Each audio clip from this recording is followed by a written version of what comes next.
do something for we the people. What do you guys think of this?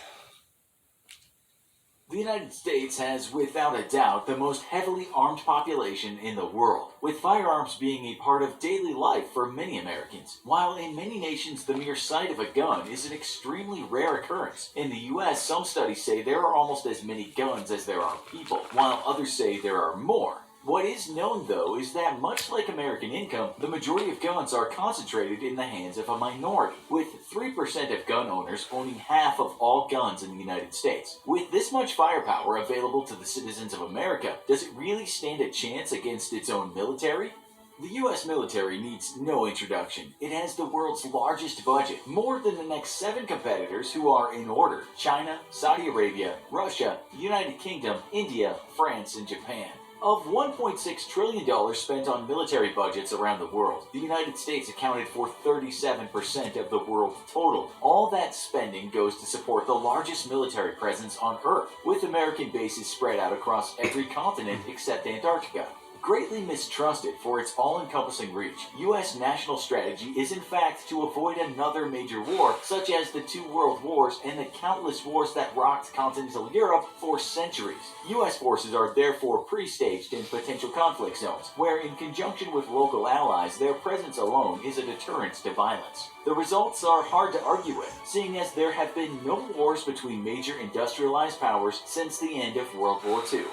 The US may not necessarily field the best technology in every department. For instance, the Russians have for long fielded more sophisticated anti-air and electronic warfare weapon systems, but it does bring a unique capability that no other nation matches: the ability to field advanced technology across the board, and not just in select areas. This makes the American military a lethal force against any modern adversary, and has historically forced its major political adversaries to seek out niche strategies for holding the US at bay. Russia, for instance, has for decades focused not on stopping a US offensive outright, but in denying it the air power that would lead to a quick win. To this effect, they focused on anti-air weapon systems to knock US planes and cruise missiles out of the sky, and advanced electronic warfare systems to disrupt the networked abilities of American weapons. While China tries to slowly build a naval presence capable of standing up to the US, it relies on a huge stockpile of ballistic missiles to deter the American Navy. Now including these things. YouTube TV. Try it free. In fact, China is the only major power in the world to have an arm of the military dedicated solely to ballistic missiles. Yet, while the US military has proven time and again it dominates the modern battlefield, it has historically had the exact same troubles that every other military has when it comes to fighting low-intensity counterinsurgency wars. When denied the use of its overwhelming firepower and technological advantages, the US military is in the same boat as any other nations, and must rely on low-tech, door-to-door action against insurgent forces who don't use heavy equipment and don't wear uniforms. For all its military might, even the American military has great difficulties in fighting an insurgency war. Should the American people ever rise up against their own government, and that government authorize the use of military force against its citizenry, the American insurgents will find themselves in an initially favorable position against the American military. For starters, U.S. forces... I kind of agree with that. However, revolution was 3% of the people when that war happened. And we took on England. I had to we the people were really set our minds to, we're pretty much unstoppable. Now they're talking about military and all that, but realize this: if this shall happen, over half the military people will leave military and fight on the we the people side. So you got to give that in consideration. Are widely dispersed around the world, meaning that unlike most nations, the least number of American combat troops and equipment is present at home as compared to overseas. For the first few weeks of the war, the insurgents will be able to carry out large-scale operations that will become impossible once more and more military equipment returns home. With the largest air and naval transport fleet in the world, this initial tactical disadvantage the military will find itself in will quickly be reversed. American insurgents could think themselves safe from major retaliation, seeing as no country ever truly wants to destroy its own infrastructure just to defeat an insurgency, let alone the world's richest nation whose cities, highways, railways, and ports are all vital arteries of global trade. Yet, one of the US military's major tactical advantages against foreign adversaries will prove just as deadly effective against an insurgency. Smart weapons were first developed to take out pieces of Soviet hardware from afar with pinpoint accuracy. The ability to strike a specific target from hundreds of miles away was a major technological offset, and a capability that Cold War Soviet military planners greatly feared. An inventory of networked American bombs and weapon systems could decimate entire troop formations and camouflaged artillery positions with ease, while Soviet planes would have to rely on traditional and very inaccurate gravity bombs and unguided rockets to strike back with. Smart weapons eventually spread around the world, but to date, no other nation has as large a stockpile or integration as the US. With the ability to strike at pinpoint targets and avoid collateral damage, American insurgents will quickly find themselves prey, even in the heart of major cities. American surveillance assets are also amongst the best in the world, having a nearly 20-year insurgency war under its belt. Yeah, listen to that. They have the best technology of keeping an eye on us. They've been doing it for years. The American military has finally tuned itself for counterinsurgent operations and is today the leading counterinsurgency force in the world. Not only has it developed a slew of surveillance technologies to better locate and disrupt insurgent operations hiding amidst a civilian population, but more important, its troops are highly trained in conducting urban warfare ops and the traditional fight for the hearts and minds. When the Soviets rolled into Afghanistan in the 80s, it did so as the world's biggest military juggernaut and crushed all stand-up opposition. However, within weeks, the war shifted from a conventional one to a counterinsurgency and war of attrition. The Soviets responded much in the Soviet way. Overwhelming firepower delivered very indiscriminately, and soon Soviet forces found themselves unable to operate outside of heavily fortified positions. Any Soviet foray into the countryside would have to be conducted with large amounts of manpower and heavy fire support, and often it simply wasn't worth it. The Americans, on the other hand, initially did much as the Soviets, wiping out major military opposition within a matter of weeks, with overwhelming firepower. However, it was here that they showed a better aptitude for fighting an asymmetrical war against a non-conventional foe. Wherever American firepower went, it was followed by major civil relief programs, with a focus on building infrastructure and restoring, if not improving, the lives of the civilian population. Very quickly, a complex system of diplomatic agreements and alliances arose between U.S. forces and a dozen of disparate groups who all claimed some piece of Iraq or Afghanistan for themselves. Ultimately, the effort would result in a half-won victory of sorts, which was still light years ahead of the... That being said, in 1997, they did a survey on the Army personnel who would fire on their own people. 30% of them said they would. They got promoted. Think about that.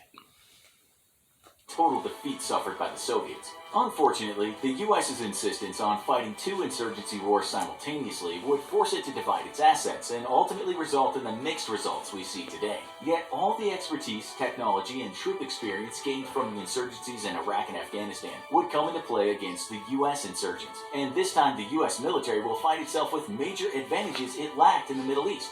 For starters, it has home field advantage, and its forces are no longer operating within a culture they don't understand very well. Cultural misunderstandings will be impossible, and by understanding the American culture, the U.S. military can better win the fight for hearts and minds, turning many would-be insurgents from their path and garnering the support of civilians who would have instead supported the insurgents. Secondly, it'll be fighting to unite a nation which actually wants to be united and has a national identity, making the process of re-establishing a stable political system far easier than it was in the Middle East.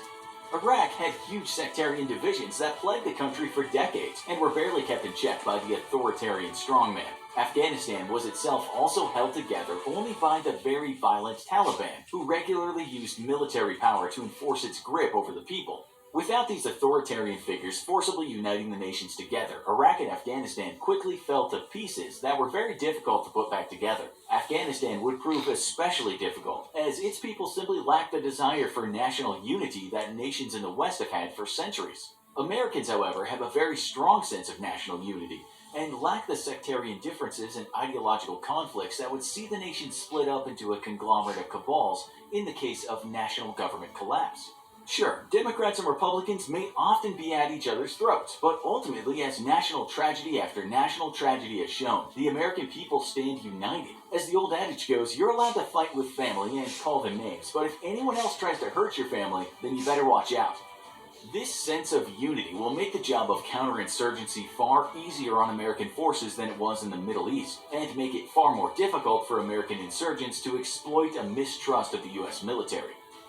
Yet, while American insurgents are outgunned by the American military, they can take advantage of asymmetrical tactics to all but nullify the U.S. military's overwhelming firepower. By following the same playbook as the Iraq and Afghanistan insurgencies, American insurgents could force U.S. troops into close-quarters battles, where they couldn't bring fire support, such as airstrikes or artillery bombardments, against them. American insurgents would also be able to enjoy the advantage of fighting a near-total urban warfare campaign, given the size and scope of U.S. cities. As the first part of the 21st century has proven, urban warfare is the great equalizer between military powers, as it denies most of the technological advantages of a nation's military. Fighting instead is door-to-door and house-to-house, carried out by individual squads of soldiers and little more than rifles and gadgets they can carry on their person. With the U.S. military numbering at just over 1 million, and with potentially millions of American insurgent forces, victory for the U.S. military will be all but impossible.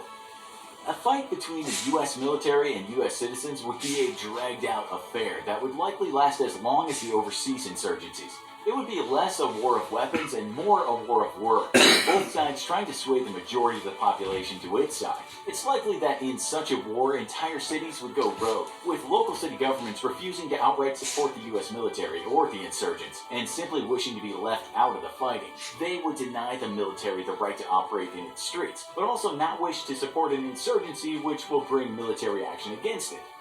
Despite the huge glut of guns available to American citizens, the truth is that there'd be no major resupply effort courtesy of an outside power. In the Middle East, Afghani and Iraqi insurgents were kept well supplied by Iran, Russia, China, and Pakistan, amongst other actors, and trade routes into war zones often went through Pakistan, who refused to allow U.S. forces to operate inside its borders, and shut them down.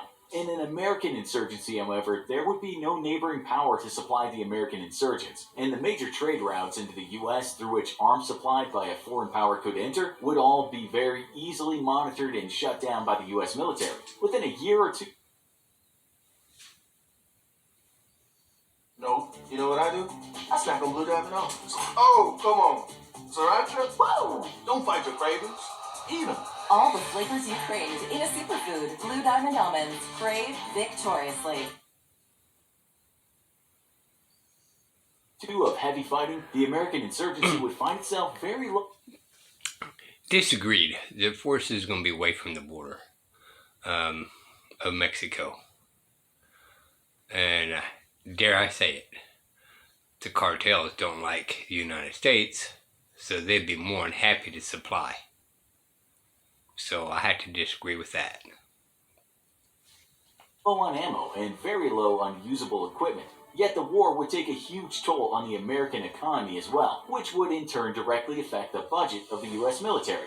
With major parts of the economy disrupted by fighting or sabotage, the U.S. military budget would rapidly shrink, and it would no longer be able to afford to operate its vast fleets of modern equipment. In the end, a war of attrition would settle in, and a winner is all but impossible to declare. It would come down to a sheer matter of will, and which side would be willing to sacrifice the most to come out the ultimate victor. Yet as each side became more desperate, their actions would lose the support of the population they'd rely on, and thus lose the war for the hearts and minds. Who do you think would actually win a war between the U.S. military and its citizens? Why or why not? Let us know in the comments, and as always, if you enjoyed this video, don't forget to like, share, and subscribe for more great content. I've seen this and I thought it was interesting. I don't think we're anywhere near that. But, that being said, if it does happen, how would that play out? They brought up some good points, but they're missing a couple of deals. Like I said before, armies, half of them is going to be leaving that and go fighting with their families. You know, Democrats and Republicans that get together. And, you know, all we had to do is pretty much attack the border area, get it open. Then we'll have resupplies. Now this agent, HR 5717 was brought up, but they knew they wasn't going to pass, I guess last year sometime, maybe a little longer. Well over 9 months ago. But they knew they wasn't going to get any headway on it. But now, since everything's changed, they could probably have this passed. So, and they're probably going to pass it. I'm giving it about a 85% chance that it's going to pass. So, more Texas for bullets, federal ID. You guys are going to have to remember this, y'all. It says not to be infringed. And yet they're doing it. You know, even Texas, basically, the Second Amendment of Texas, is saying that they got a right to kind of put limitations on it. But even Texas Constitution cannot override the federal Constitution. It has to stay within the guidelines. So even Texas Constitution on the Second Amendment is not in void. It's going totally against it. So we Texans, you know, much as we like our guns, there's other states out there that has constitutional carry. Why don't we? So regardless how much Texans think they have all this freedom with Second Amendment, they don't. We keep compromising and giving up our rights, our inalienable rights, be able to protect ourselves by any necessary force. You know, and I'm not saying just go out to war, paperwork, courts, this, that, here, and there, right? I'm talking about everything. Anyway, I thought this would be interesting. Came across this, well, not a little bit ago. I thought, well, I'll just share this with y'all. They bring up some good points. However, they're underestimating because 3% is the one that won the war at the time. Most of the people just kind of sat idly by and really did nothing. While very few went out and fought for our freedoms. So, who knows how many people actually would do it or not.